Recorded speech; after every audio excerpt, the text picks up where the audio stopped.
अस्सलाम वालेकुम प्यारे व्यूअर्स, कैसे हैं आप लोग। इंडिया की तारीख में बहुत कम लोग ऐसे हैं जिन्होंने अपनी ज़िंदगी का आगाज़ मुआशरे के इंतहाई मामूली तबके से किया और फिर मुल्क के सबसे अहम मकाम तक पहुँचे।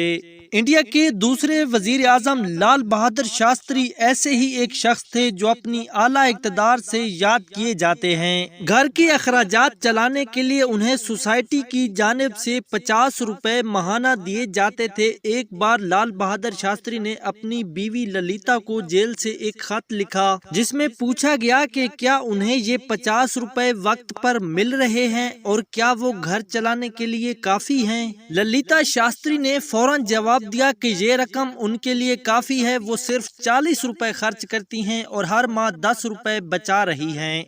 लाल बहादुर शास्त्री ने उसके फौरन बाद ही सर्वेंट ऑफ इंडिया सोसाइटी को एक खत लिखा जिसमें कहा गया कि उनके कुंबे का गुजर बसर 40 रुपए में हो जाता है, इसलिए उनकी माली मदद 40 रुपए कर दी जाए और बाकी 10 रुपए किसी दूसरे जरूरतमंद को दिए जाएं। लाल बहादुर शास्त्री के बेटे अनिल शास्त्री कहते हैं कि एक बार रात के खाने के बाद उनके वालिद ने उन्हें फोन किया और कहा कि मैं देख रहा हूं कि आप अपने से बड़ों के पाँव को नहीं छू रहे हैं, आपके हाथ उनके घुटनों तक जाते हैं और पाँव को नहीं छूते हैं। अनिल ने अपनी गलती नहीं मानी और कहा कि आपने मेरे भाइयों को ऐसा करते देखा होगा। इस पर लाल बहादुर शास्त्री ने झुककर अपने 13 साल के बेटे के पाँव छुए और कहा कि इस तरह बुजुर्गों के पाँव छुए जाते हैं। उनके इस अमल पर अनिल रोने लगे। वो कहते हैं कि फिर वो दिन है और आज का दिन है, मैं अपने बुजुर्गों के पाँव को इसी तरह छूता हूँ जिस तरह उन्होंने सिखाया था। जब लाल बहादुर शास्त्री इंडिया के वजीर दाखिला थे तो मारूफ सहाफी कुलदीप नैयर उनके प्रेस सेक्रेटरी थे। कुलदीप नैयर याद करते हुए कहते हैं कि एक बार वो और शास्त्री जी एक प्रोग्राम में शिरकत के लिए बाद महरूली से वापस आ रहे थे। रास्ते में एक रेलवे क्रॉसिंग हुआ करती थी जो उस दिन बंद थी। शास्त्री जी ने देखा कि वहां गन्ने का रस निकाला जा रहा है। उन्होंने कहा कि जब तक गेट नहीं खुलता गन्ने का रस क्यों नहीं पीते। उससे पहले कि हम कुछ कहते वो खुद दुकान पर गए और मेरे सिक्योरिटी गार्ड और ड्राइवर के लिए गन्ने के रस का ऑर्डर देकर वापस आए। दिलचस्प बात यह है कि किसी ने उन्हें नहीं पहचाना, यहाँ तक कि गन्ने का रस बेचने वाले ने भी नहीं।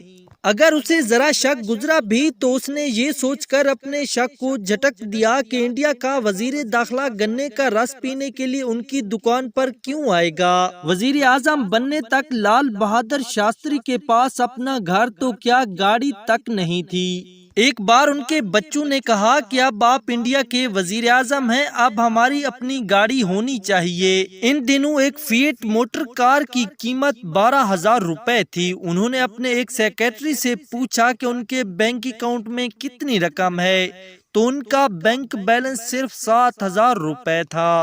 अनिल याद करते हैं कि जब बच्चों को मालूम हुआ कि उनके वालिद के पास कार खरीदने के लिए इतने पैसे नहीं हैं तो उन्होंने कहा कि गाड़ी ना खरीदें, लेकिन लाल बहादुर शास्त्री ने कहा कि वो बैंक से कर्ज लेकर बाकी रकम इकट्ठी कर लेंगे। उन्होंने कार खरीदने के लिए पंजाब नेशनल बैंक से 5,000 रुपए कर्ज लिए। कर्ज की अदायगी से 1 साल कबल ही उनकी मौत हो गई। इंदिरा गांधी उनके बाद वजीर आजम बनी। उन्होंने हुकूमत की जानिब से कर्ज माफ करने की पेशकश की, लेकिन उनकी अहलिया ललिता शास्त्री ने उसे कबूल नहीं किया और उनकी मौत के बाद 4 साल तक उनकी पेंशन से ये कर्ज अदा करती रहीं। अनिल बताते हैं कि वो जहां भी पोस्टिंग पर रहे वो गाड़ी उनके साथ रही। ये कार अभी तक लाल बहादुर शास्त्री मेमोरियल में रखी हुई है और लोग उसे देखने के लिए दूर दूर से आते हैं। नाजरीन, हमारी ये वीडियो कैसी लगी इसके बारे में एक कमेंट जरूर दीजिएगा। हाँ, अगर आपने अभी तक हमारे चैनल को सब्सक्राइब नहीं किया तो इस वीडियो को लाइक और चैनल को सब्सक्राइब करना ना भूलिए। अल्लाह निगहबान।